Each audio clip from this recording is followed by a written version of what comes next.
سڵاتان لێ ببینەرانی 1964 توانانە قیم لە هەڵقەیەکی نوێی سەعاتی سفر لەگەڵتان دەبم. ڕووداوگەلێکی زۆر جیاواز لە ناوچەکە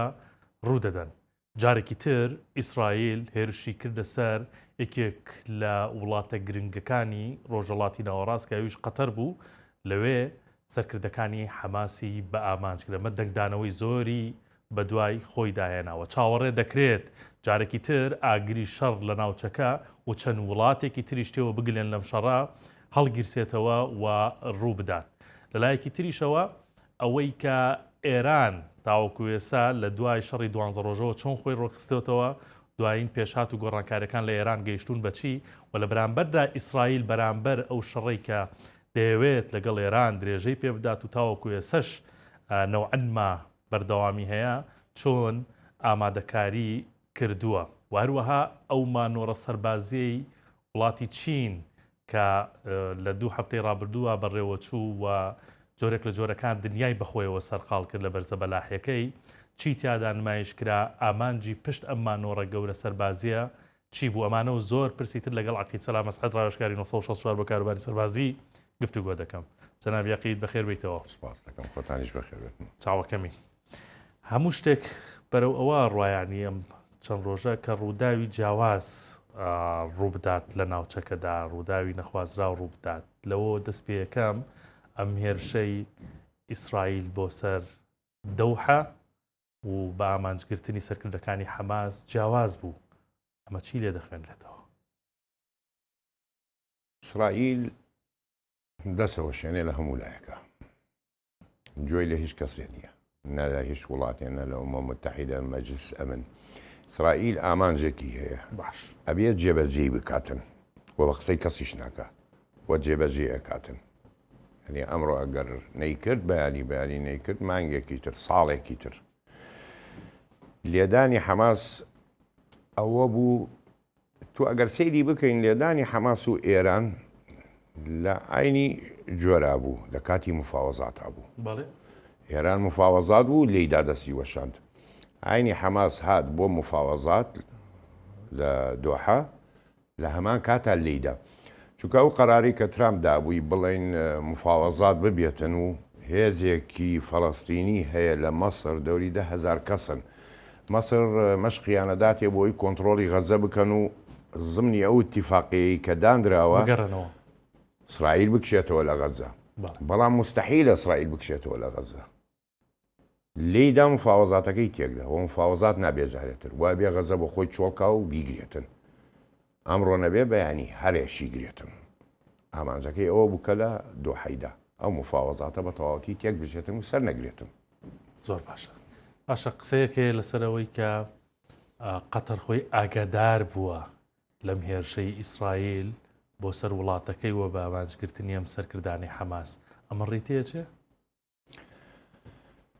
قەتەر نەوەک ئاگادار بووە، قەتەر هەر 100% بەشدارە لەمەیە، یعنی بۆ ئاگاداریت. ئەو فڕۆکانەی ئیسرائیل کە هاتن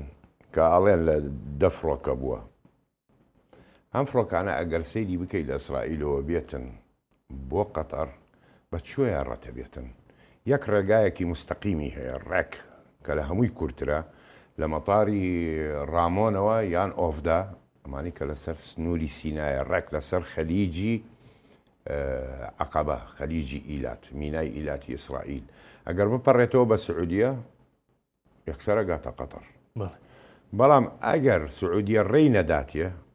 لەبەرەوەی سعودیە مەنزوماتی ڕاداراتی زۆر بەهێزی هەیە، مەنزومەی سادی هەیە، پاتریۆتی هەیە، ڕاداراتی ئیسای هەیە، یعنی ئەتوانێ ئەم فڕۆکانە ببینێتن. ڕەنگ بێ ڕێی پێ نەدات کە ڕەت بێتن، یاواتە احتیمالی دووەم، چونکە فڕۆکەی ئەمریکی بەردەوام لەوێ هاتوچووەکە، تایبەتی لە قاعیدەی یەنبەعوەوانەوە، کە بزانێ ئەمەە فڕۆکای ئەمریکایە ناتوانێت ڕێی لێ بگرێ. چکە خۆتە زانی ئەمریکا لە ئاسمانی ئەم وڵاتانە بە کەیفی خۆی سوڕێت، بۆی خۆی ئەزانێتن، کەسیش ناتوانێت ڕێگری لێ بکاتن. ئەو ڕێی دووەم کە باسەکرێت هەل لە هەمان شوێنەوە بە ئوردنە، کە ئوردن هیچ مەنزوماتێکی نییە، هیچ ئەوە لێ بووەتەوە وازی لێبێنە، بە عێراق ڕەتە بێ لەو لاوەست. بەڵێ لە H3 مەسەلەن لای مەتارات الوەلیدەوە لە سنووری ئوردن داخڵ ببێ، ئەنجا بە عەرعەرا شۆڕ بێتەوە بۆ خەلیج بڕوا لە قەتەر بدا لەو حاڵاتەیە کەس نایبینێتن نە عێراق توانای ئەوەی هەیە بیبینێ نەوردن توانای ئەوەی هەیە ببینێ لە سنووری سعودیەش دوورەکەوێتەوە ئەگاتە قەتەر لێداتن ئەگەر سەیری کاتی لێدانەکە بکەی پێش ئەوەی فڕۆکەکانی ئیسرائیل بگاتە دۆحە F-15 قەتەری لە ئاسمانە بوو مەزوماتی ڕاداری زۆر بەهێزی تایەتوانێ بیان بینێتن بۆ لەو تەوقیتەی شایان بۆ لەو تەوقیتەیە لە هەمان کاتە دوو فڕۆکەی فیول بەریتانی ئەمەی کە سوتەمەنیەدا بە فڕۆکە لە ئاسمان ئەمەش لە ئاسمانە بۆ ئەو کاتێک کە هاتن ئەمە برسیارە ئەم فڕۆکانە بۆ لێوێنانن بۆ فڕۆکەی فیول لە ئاسمانایە سەیری قەتەر بکەی قەتەر مەنزومەی پاتریۆتی زۆرە ڕاداراتی سەیری فڕۆکەکانی بکەی ئیرۆفایتەری هەیە تایفۆن ینی 5 جەنەڕیشن پلاس 2 نەوەی 4.5 بەرەو 5 بەرەو شەبەحیە ڕواتن ڕافاڵی هەیە میراژ 2000/5 هەیە ینی F-15 هەیە مستحیلە نەیبینێتن بەڵام وسکتیان لی کردو گەیشتە وێنانە جگەلەوە پرسیار ئەوەیە تۆ قاعدەی عودەیدت هەیە لە قەتەر ئەمانە لە چۆ بوون ینی ئەتەوێ بڵێ کە بەریتانیا قەتەر خۆی ئیسرائیل ئەمریکا ئەگەدار بوون دەستیان هەمویان بەشدارن نەم لێدانە هەمویان ئاگایان لێ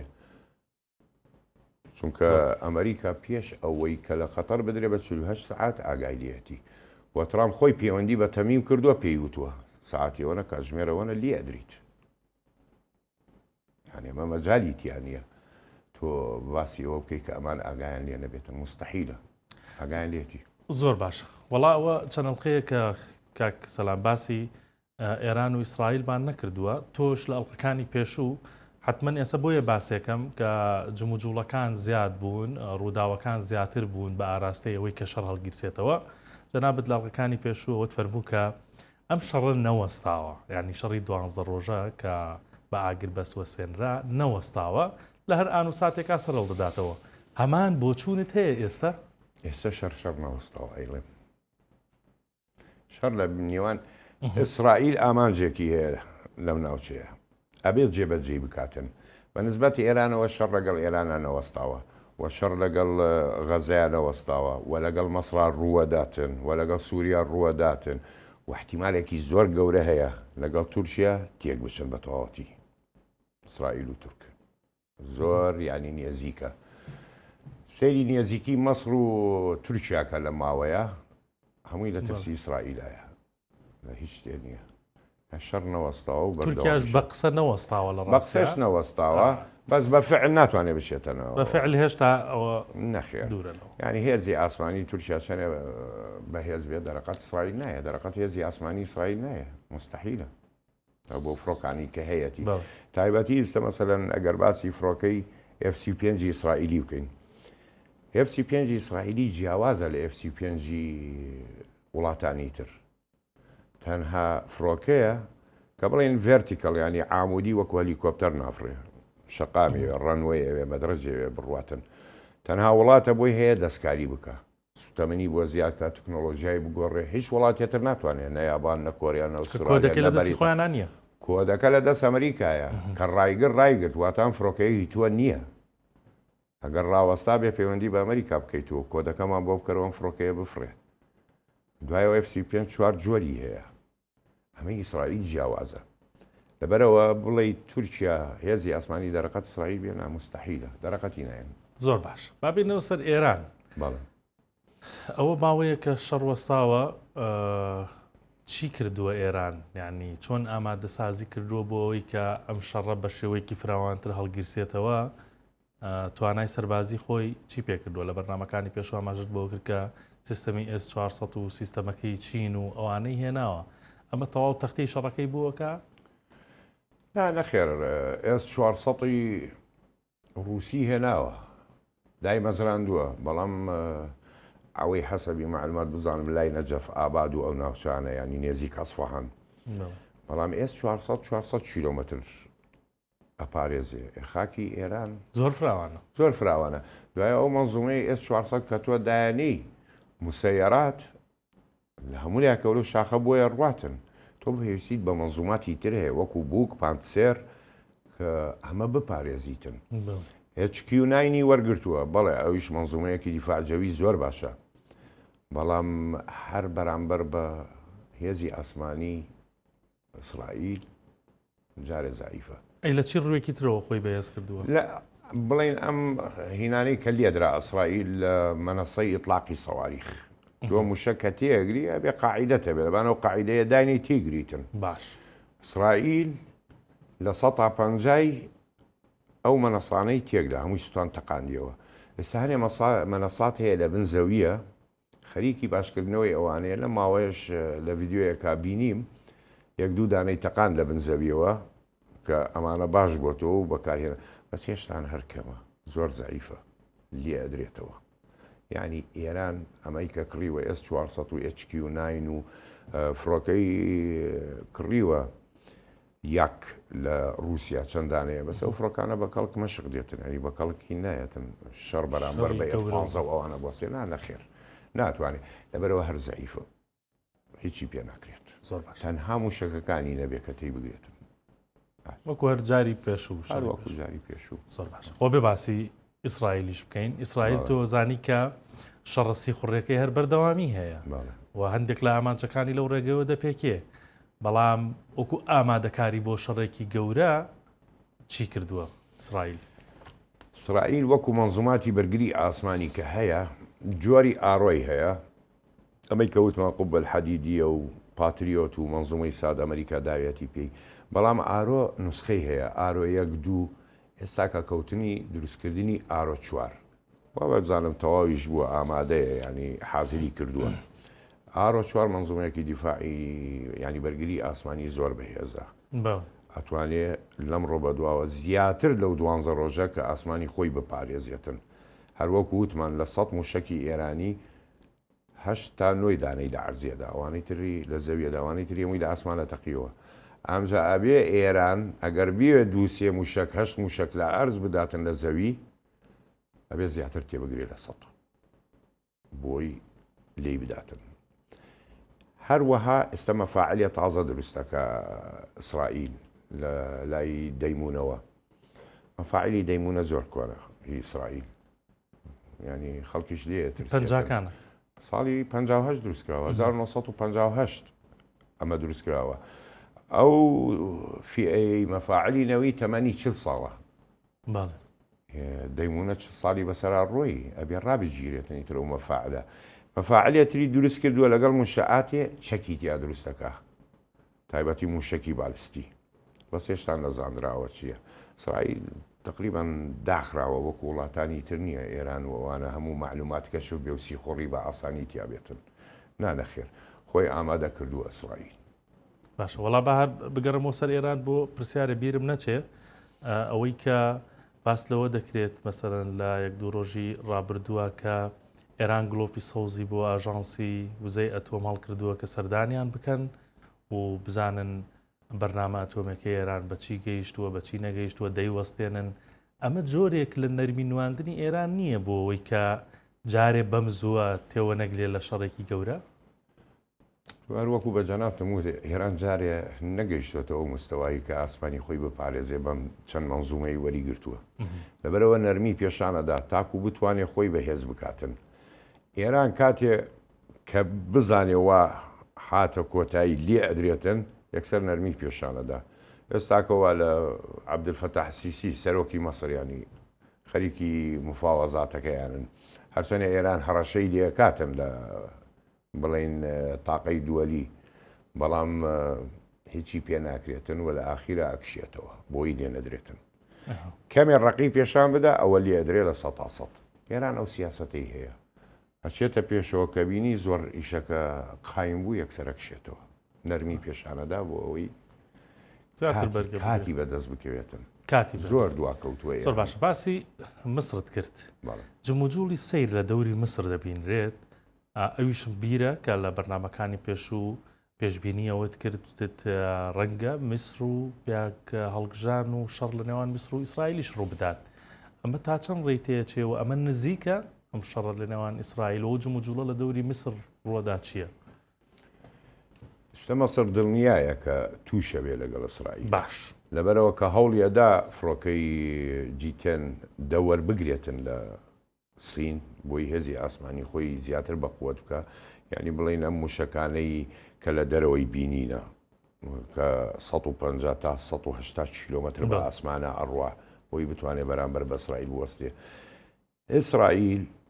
کاتێک کە غەزە تەواوە کاتن پاڵی سینایەنێ ئەو کاتە شەڕ ڕووەدا لە بینیانە. بەڵام ئێستا گەرسەیری مەسر بکەیت کە خۆی بەقوتەکە ئیسرائیل چەند جەبهەی لێ کردووەتەوە، ئەمریکا چەند جەبهەی لە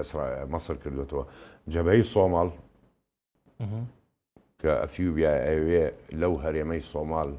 قاعیدەیەکی بەحری دروستکاتن، جەبهەی سوودان ئەمانەی داعمە سەریع، خەلیفە حەفتەر کە کێشەی هەیە ئێستا لەگەڵ مەسر، ئەم هەموو جەبهانەی لێەکەنەوە بۆی کە جەبهەی ئیسرائیل کرایەوە نەتوانێت تەنها بۆ ئیسرائیل بمێنێ. هەتا ئەم شەڕە لابەلارشی بۆ زیادکەن ئەو زیاتر مەشغوڵە بێ لاوەسرە مەشغولی ئەوانەی کە بێتم، مەشغولی سوودان، ئەفیوبیا، سۆمال، لیبیا، ئەم جەبهانەی لێەکەنەوە. ئەو کاتەکە شەڕیش ڕوویدا شەڕی مەسر و ئیسرائیل ناخایێنێ، زۆر بە کورتی کۆتایی پێدێ، بەس بە زەرێرێکی زۆر گەورە.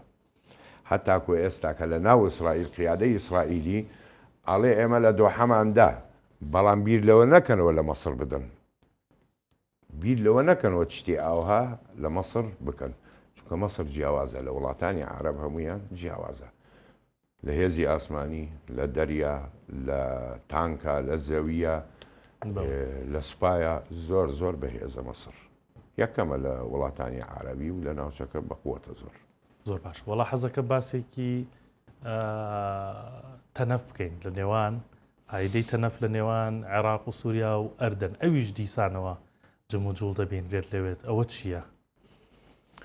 ئەوە پەیوەندی بە چیوە هەیە؟ قاعیدەی تەنەف قاعیدەیەکی ئەمریکی زۆر زەخمە، هەردەمێک ئەمریکا لەوێنانەیە ئەوی کە گرتووە.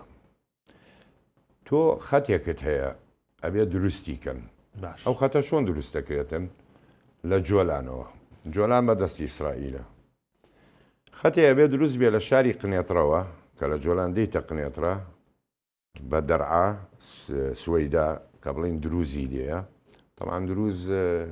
بڕوامەکە لەگەڵ ئەحمەد شەرع بنجارێکی کە مەیلیان بۆ ئیسرائیل، ئەوانە مەیلیان ئیسرائیل و ئەمریکایە. ئەمجا دێتە قاعیدەی تەنەف بۆ دێرە زۆر، ئەمجا دێتە ناو کوردی ڕۆژئاوا، ئەو خەتە ئەبێ بپارێزن لە دەستیان بێتن بە تەواوەتی. ئەو جموجۆڵانە تەنها بۆ ئەم سنوورەیە کە بیگرن بە تەواوەتی، چونکە تۆ بزانێ هێزی ئەمریکی لە عێراق هەتاکو لە وادی حۆران کشایەوە، دۆڵی حۆران، دۆڵی حۆران زۆر خەتەرە، ینی داعش بەکاریە هێنا، فڕۆکەی ئیسرائیل بە ناویان دێ و ئەڕوا کەس نایبینێتن، چواڵیان کرد، ئەو سنوورەیان تەواوگردی تردایە لە دەست عێراقەوە، وەکو بەجانابتموت ئەمەش ئامادەکاریە بۆ شەڕێکی فراوان بۆ دوا ڕۆژ، بەس جارێ ئەمە دوای مەسر و ئەوانەیە، ئەمە ڕوونادا دوای شەڕی مەسر غەزە ئەمانە کۆتایی پێبێتن، ئەنجا ئەوە دروست دەکەن وەگەر ئێران هەیەتە سەرخەتیان ئەوش لە ئێرانە دەن و کاتە شەڕەکە دەست پێکاتەوە. شەڕ لەم ناوچەیە کۆتایی پێنایێت، ئیسرائیل هەتاکو ئامانجەکانی خۆی نەکا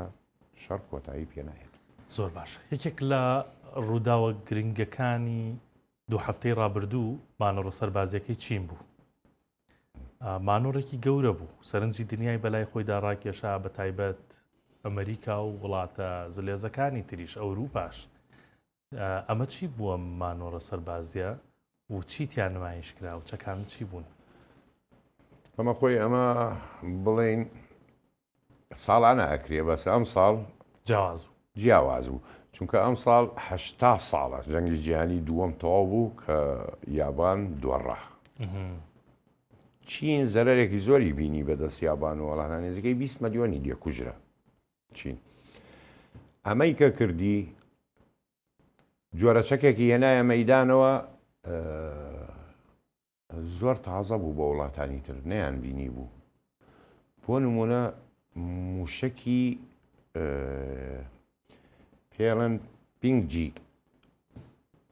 هی دەریایە لە حاملەی طائراتەدا لە مدەمیرات و فرقاتاتەداتن بە مەدایەکی زۆر دوایەوە موسەیەراتیان پێشاندا بە دووری بە درێژی 20 متر فڕۆکەی G36 کە من وەختی خۆی باسم کرد نەوەی شەشەمە هێنایە مەیدان موسەیەراتی هێناوە هەل لە پشتەوە نهائیەن کلکی پێوە نییە ینی چۆن سابتە بێتن موسەیەراتی هێناوە بڵین فەتحەی هەوای کە ئەچێتە ناوی لە بام پشتێتی وەکو بیت و سپیرت نییە لە باڵەکانی بێ یان فڕۆکەی تر لە بنزگی بێ لە تەنیشتەکانی بێ ئەمە ڕێک لە بام پشتێتی ینی شەبەحی زیاتریە داتێ ئیمکانیات جگە لەوانە موشکی بالستی هەر لە جۆری بڵین ئەڤەنگاردی ڕووسی ستراتیژیە ئۆتۆمیە ئاینی سەرەکەی دە موشک هەڵەگرێ ینی کە تۆ موشەکە تێگری بۆ نمونە بۆ وڵاتێ کە گەیشتە ئەو وڵاتە هەر لە ئاسمانە تەقێتەوە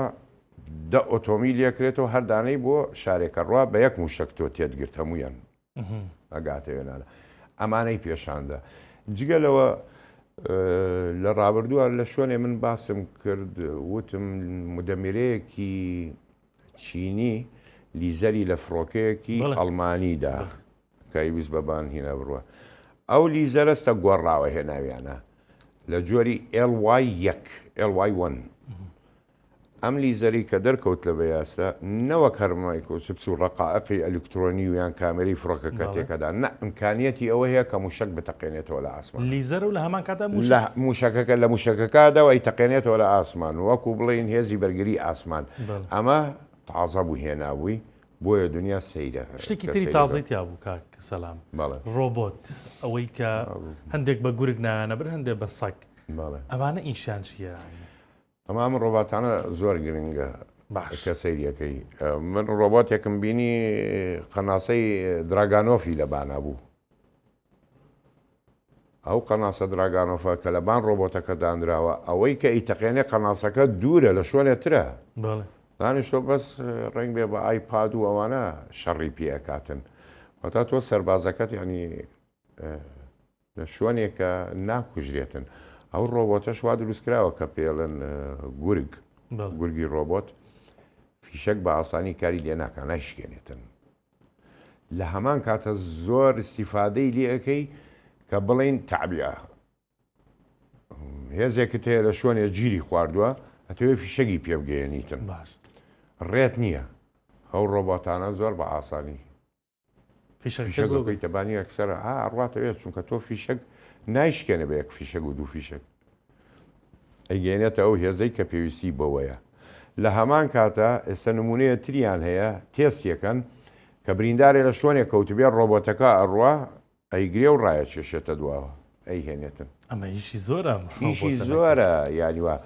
ئاینی کاتە ئەو ڕۆبۆتە توانێ برێنێتە ناو شوێنی دوژمنەوە سەیریان کە کامێری پێوە سەیریانەکە لە هەموو هەتاکوان تەقیلەکەن ئەو هەمویان تەسویرەکەەوە گەڕێتەوە شتی سەیری پێشاندا چین لەم جیاواز بووە زۆر جیاواز بوو لە مستعرازەی کە پێشانیدا باشە باسی جیاوازەکانت کرد و باسی ئەو چەکە جیاوازانت کرد کە نمایشی کرد لەوە جیاوازتر کە ئەویش دیسانەوە دەنگدانەوەی زۆر بوو ڕێوەڕۆشتنی سەربازەکان بوو کاک سەلام بە شێوەیەکی ڕێک دەست قات سەر باڵا کە هەندێک جار بە ڕۆشتنی شێوە قاز ئەگەر هەڵە نەبم ناوەبرێت ئەمە چۆنە بە شێوەی قازەڕۆن جارێ ئەمانەی کە استعرازەکەن ساڵان ئەمانە تەدریبێکی زۆرە بینن مەشقێکی زۆرە بینن و تایبەت بۆ ئەمانەن هەمووشیان هەڵبژاردرن لە باڵا لە هەموو شتێ تۆ تەسەور بکە لە کاتی مەشقا دارە خەنە پشتیان لە قەد عامود فەقەری بۆی قید بوەستن دارە بەستنەوە پێیان ئەوە مەبینە کە مەشقەکەن هەبێ هەمووی لە یەک مستەوایە بێ لە هەمان کاتە لە ناو یاخەکانیان دەرزی هەیە کە ڕاوەستێ سەردا بگرێ ئەچەقێ لێری یەکسەر سەرە بێ بەرزکاتەوە ناتوانێت حرەکەت بکاتن ئەم ڕۆیشتنەی کە ئەیکەن ئەسڵان ئەمە ڕۆژشتنێکی بروسیای کۆنە هی سۆڤێت ینی ڕۆیشتنی قاس ئەوان ئەمەیان کرد دوایەوە هیتلەر بەڵام بۆ غەرب ڕقی لێەتی ئەمەی بەدڵنی لەم شێوەی استعرازە ڕقی لەوەیە لەبەر ئەوە ئەمە نیشانەی ئەوەی پێپێشانەدا دیکتاتۆریەت ینی ئەمە ڕۆیشتنی دیکتاتۆریەت و بینە بەڵام خۆی ڕۆیشتنەکە پێشانی ئەوەدا هێز قووەت انضباط عزم ئەمانە پێشانەداتن کە انضباطێکی زۆرە هێز انضباطیان بەقوت بێ عزمیان بەقوت بێتن ئەمە هێز پێشانەداتن لایەن خۆیانەوە. زۆر باش کەواتە هەم لە ڕووی نمایشکردنی چەکە جیاوازەکانی شەڕەوە هەم لە ڕووی استعرازی سەربازەکانەوە جیاواز بوو. بەڵام باس لە تێچۆ زۆرەکەشی دەکرێت کە دیسانەوە ئەوەش سەرنجی میدیاکانی جیهان و خەڵکی جیهانی بەلای خۆی ڕاکێشا کە بەو نمونە راپۆرتێکی CNN 5 ملیار دۆلاری تێچووە بۆ تاقە ڕۆژێک ئەم نمایشە سەربازێ بکرێت کە هەندێک جار ڕەنگە لە بودجەی چەند وڵاتێک زیاتر بێ زۆر زیاتر ئەوەندەی تێچووە ڕێگەی تێژێت. تۆ ئەگەر سەیریان بکەی ئەم جلو بەرگانە ئەم هەموو فڕۆکەیە بە ئاسمان ئەم هەموو تانکە ئەڕوا ئەم هەموو بڵێن باڵۆن و ئەو جۆرە شتانەی کە ئەیکەن بۆ ئەوە ئەم چەکانەی کە دێتە مەیدانەوە هەمووی دەستکاری کراوە هیچی ئیش ناکە ئەو تانکانەی کە ئەڕوا هەمووی شۆنی تۆپی کە ئەڵێن مەغلاق ئەمانە هەمووی قەپات کراوە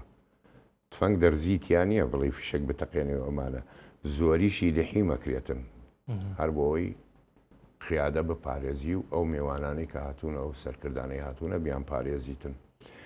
تۆ دوای ئەوە چین 5 ملیار دلار چییە بۆ چین کە میزانەی عسکەری 220 ملیار دلارە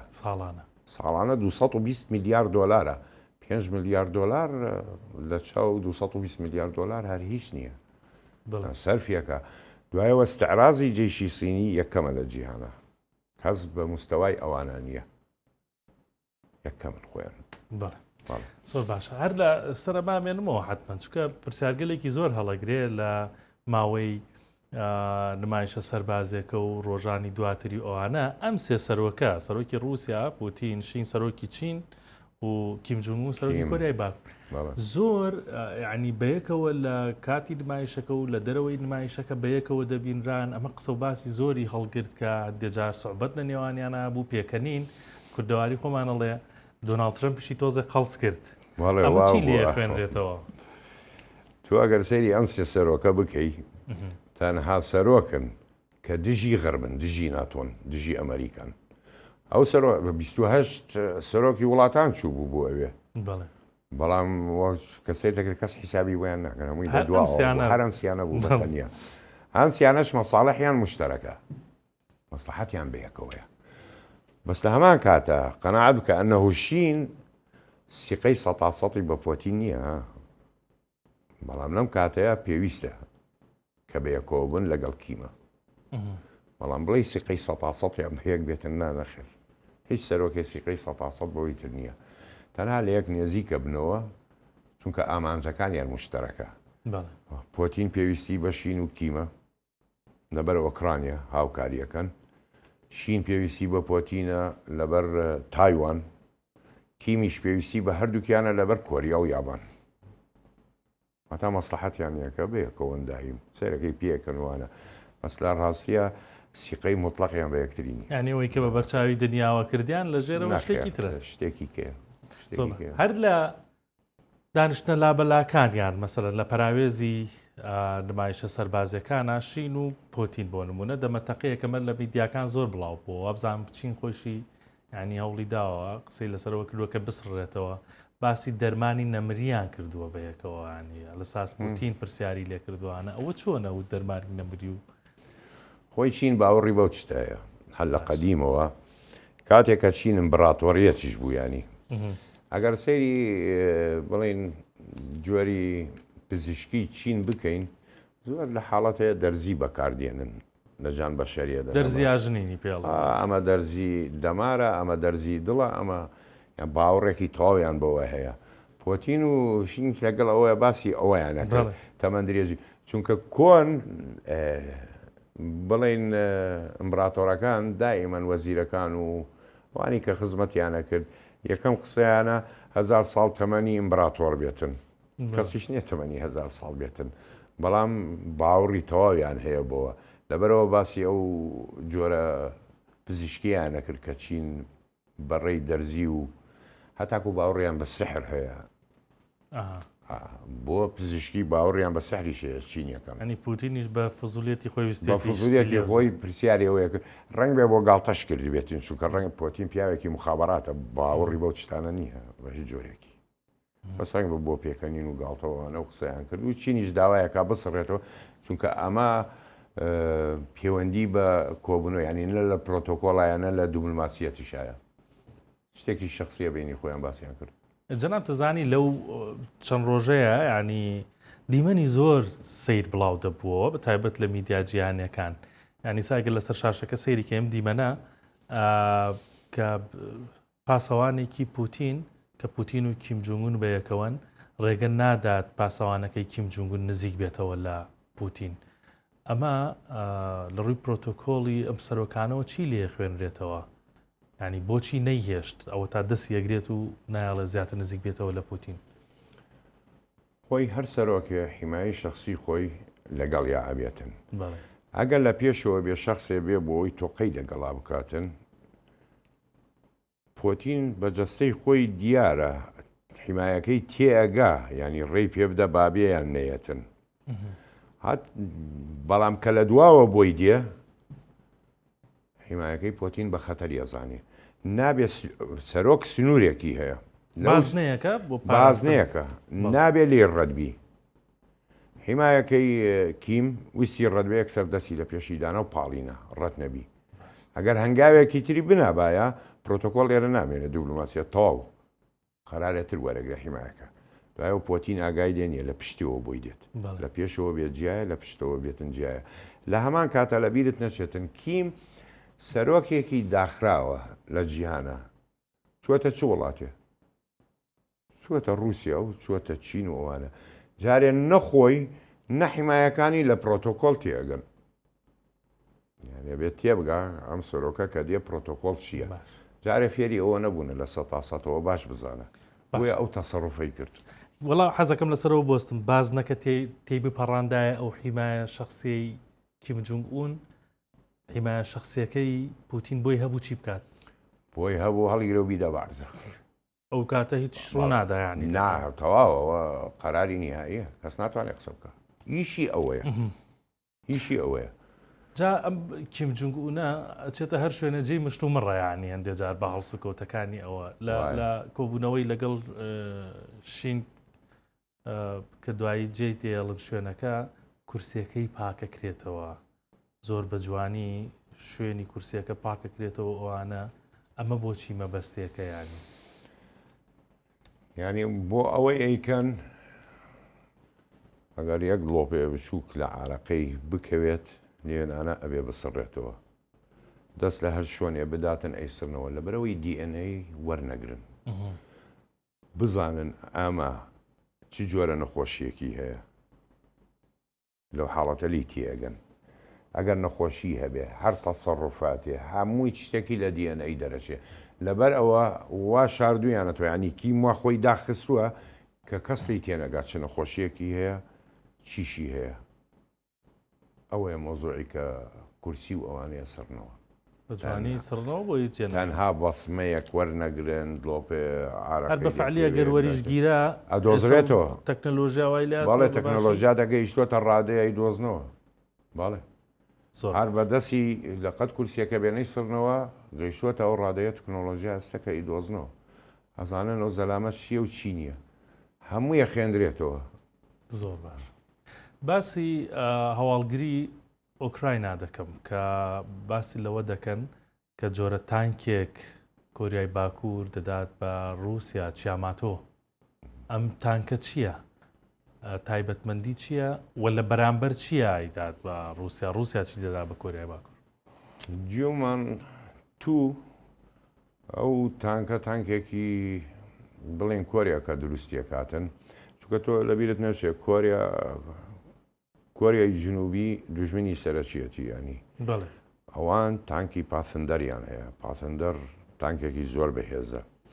ئەم تانکەی کۆریا ئەگەر سەیری بکەی لە دوو جۆر دروستکراوە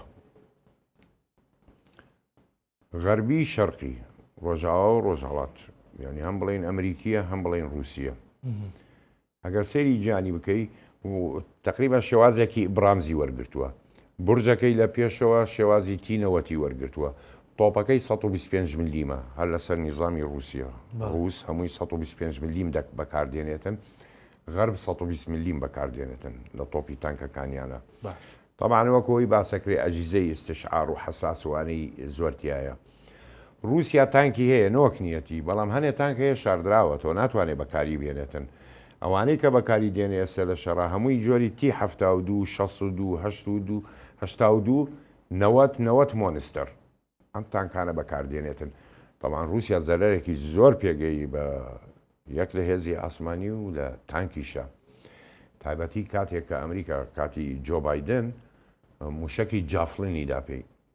جافلن موشکێ زۆر پیسە دژی تانک و سووکیشە هەڵەژیرێ لە بانشانە. ئەم تانکە ئێستا ئەدرێ بە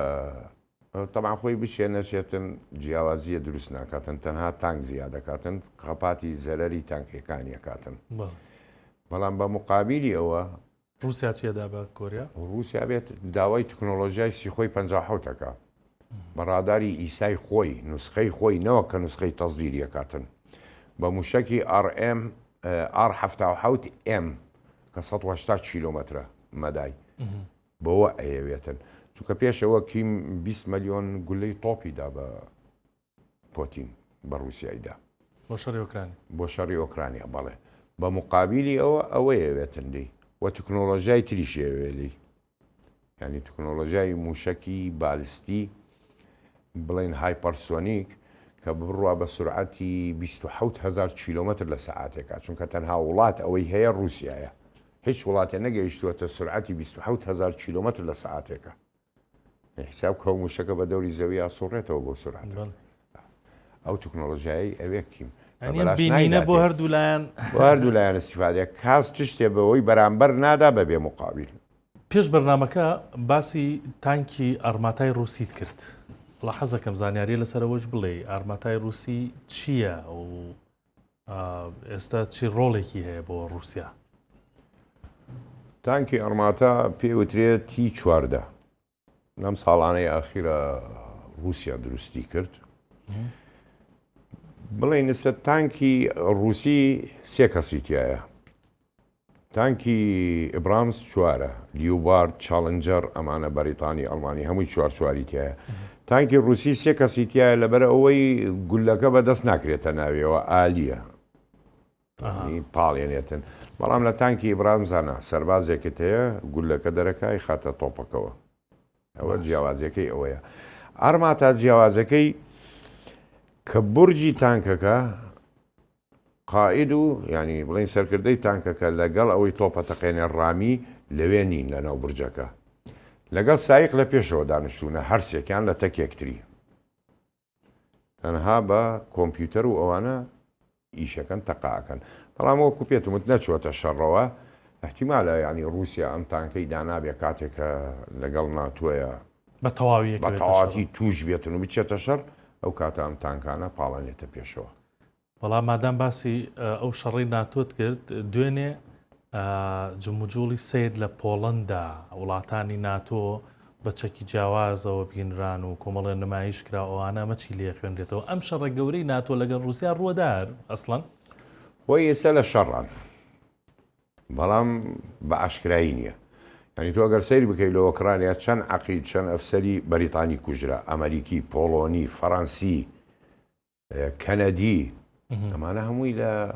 ئۆکرانیا کوژراون. دوێنێ رووسیا خۆی شەڕی بە پۆڵۆنیا فرۆست. تەمان ئەم دوانە دوژمنی سەرەکی کۆنن، یعنی ئەگەر بکەونە شەڕ عجایب شەڕەکەن لەگەڵێکا، دوژمنێکی زۆر زۆر سەیرن پۆڵۆنیا و رووسیا. دوێنێ ینی رووسیا خۆی شەڕی پێفرۆشت، هەنێ موسەیەراتی بە ئاسمانی ئۆکرا یانی ئاسمانی بەزان. ئەمە چی کرد؟ ناتۆ کەوتە لەقین ئەم شتە خەتەر لە هەمان کاتا فنلەندا یەکسەر خەندەقی لێدا عەرزی هەڵقند لەسەر سنووری بەرامبەر بە رووسیا. بە چی تێکەیە پێڵەن ددانی ئەژدیها ینی شتێکە سێگۆشەیە بەڵێ سەب بەدایانێن بە ڕیز کۆمەڵیەکان ئەوەی بۆ ئەوی تانک نێتە پێشەوە ینی ڕێگر لە تانک ئەوشداندا ئەوانەی هەمووی ڕیز کرد و سنگەری لێدا و خەتیشی لێدا هەرچەنێ فلەندا ینی ئەگەر ئەمریکا نەبێتن ئەم وڵاتانە بەرگەی ڕووس ناگرن تا خۆی ئۆکرانیا ینی ئۆکرانیا ڕاست بەهێزە بەڵام هەر ناتوانێت دەرەقەت رووسیا نایەتن تو حیساب کە 20,000 سەربازی پۆڵۆنی و فڕەنسی و ئەوانە لە ئۆکرانیا شەڕەکەن بەخوا نازانم تا چەند هاوڕای لەگەڵم نە ناوچەکەی ئێمە نەجیهانیش نازانم هیچ ئارامێکی ئەو تۆیتیان نەماوە بۆ مانایی کە لێ بخەویت و بڵێ شەڕ و نادا شەڕ دەقە و سەعاتی نییە نازانی کەی دەست پێکاتن ئەمە کێشەکە لێرە ئێمە ینی ئەوان قیادات سەرکردەکان بیر لە چێکەنەوە پەیوەندی بەیەکەوە بە چی شێوازێکەکەن بەڵام بڵێ شەڕ نەوەستاوە بۆ مستەحیلە لەم نەخشەیە بوو وەستێتن هەتاکو ئەو وڵاتان بۆ ئاگاداری نەخشەی ئەم ناوچەیەشە گۆڕدرێتن شەڕ لە ئاسیاش دەست پێکاتن ینی من وەختی خۆی باسم کردووە چین لە ساڵی 27 هەتاکو 27 هێرشە باتە سەر تایوان مەجای تیانێ ئەبێ وەریگرێتەوە لی سەنێتن یابان شەڕی لەگەڵ رووسیا بێ لە دەریای بارنس لەسەر جەزیرەکانی خۆی خۆی ئێستاش زانین مەسەلەن ئێران و ئیمارات کێشەی سێ جەزیرەکەیانەیە تۆمبل کوبرا و سوغرا و ئەبوو موسا ئەگەر ئێران لێ بدرێت زعیف ببێتن ئیماراتی شەوکە هەمووی دەست پێکاتن گشتیان زۆر باشە بنی چیوام نەماوە حتمما لە زنجیرەکانی داهاتوی سەعاتی سفر هەموو ئەمانە بە وردی باسەکەین و لەگەڵ زۆر بابەتی دیکە گەر تۆ شتێکت پێ باسەکەی سپاس بۆ عەقید سەلامە سەد ڕاوێژکاری 964 بە کارباری سەربازی سپاس دەکەم سپاس بۆ بینەریەوەش تا هەڵقەی داهاتوو بەخواتان ئەسپێرم شاد بن دەست خۆش قوربان